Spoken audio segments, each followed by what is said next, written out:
The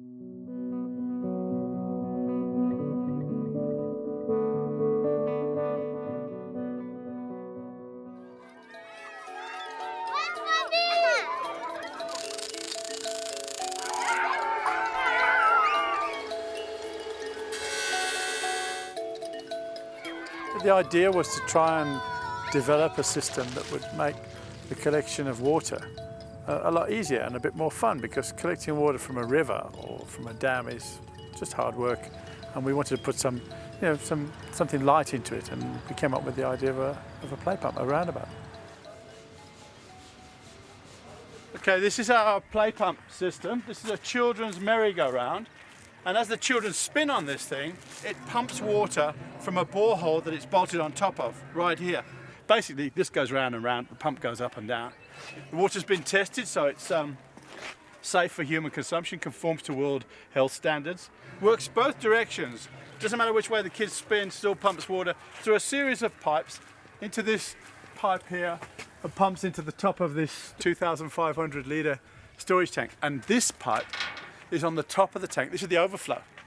So if the kids fill the tank, it overflows down this pipe and back into the borehole. And then this is the outlet from the bottom of the tank that goes over to this tap stand over here.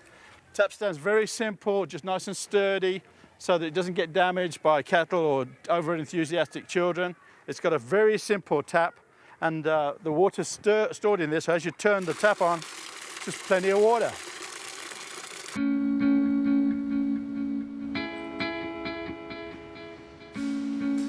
Africa doesn't need high tech, it needs no tech. That's what we need. You know, computers and stuff, they break down, they make really good seats, you know, when they're not working, because there's nobody to fix anything. So we try and keep the thing as simple as possible. It's only got 2 moving parts. So then, with keeping it that simple, then the reliability of it is increased dramatically. The immediate impact is the kids attend school, especially the girls. The task of collection of water is usually falls to women and young girls. And not just in Africa, but in every rural country. You've got a disproportionate disadvantage because of their gender. They're expected to collect water. Boys like to play on the pump. They never got involved in water collection before, so the boys like to spin faster and play the fall and get people to fall off. And indirectly, we're changing the gender responsibility from girls to boys.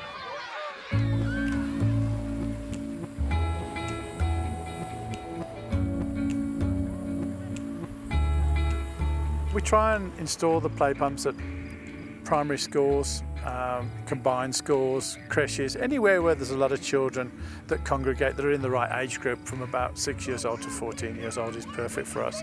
We try to avoid putting them into communities, mainly because it's unknown as to how many kids are around, so we'd like to prefer to put them at schools. Okay, I just want to show the water supply that this creche and the school and the church and in fact the community had prior to us putting in the play pump. This, you can see, is an open well, and they access the water using a rope and a bucket, just by throwing it down into the water. And problem with this is that this area is called Winterfeld, and the water table is very shallow.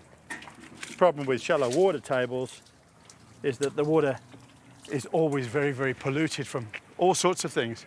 People throwing dirty water out under the surface, but mainly from these pit latrines, which are only in about 1.5 meters. There's one there, there's 2 behind this building.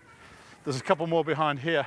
And what happens is that the waste, the liquid waste and solid waste, human waste, leaches into the surface water, and it's in here. The kids used to get really sick. They used to get diarrhea and vomiting and all sorts of things before we put the play pump in. And the school attendance has increased quite dramatically. And that is really, for me, that's great success, you know. 2 of the billboards are commercial, and the funds we get from those commercial advertisements pay for the maintenance and sustainability of the system into the future. And the other 2 boards, we put public service announcements.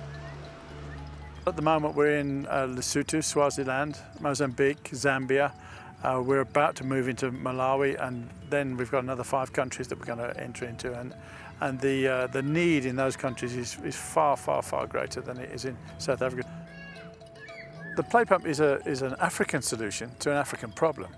That's what it is.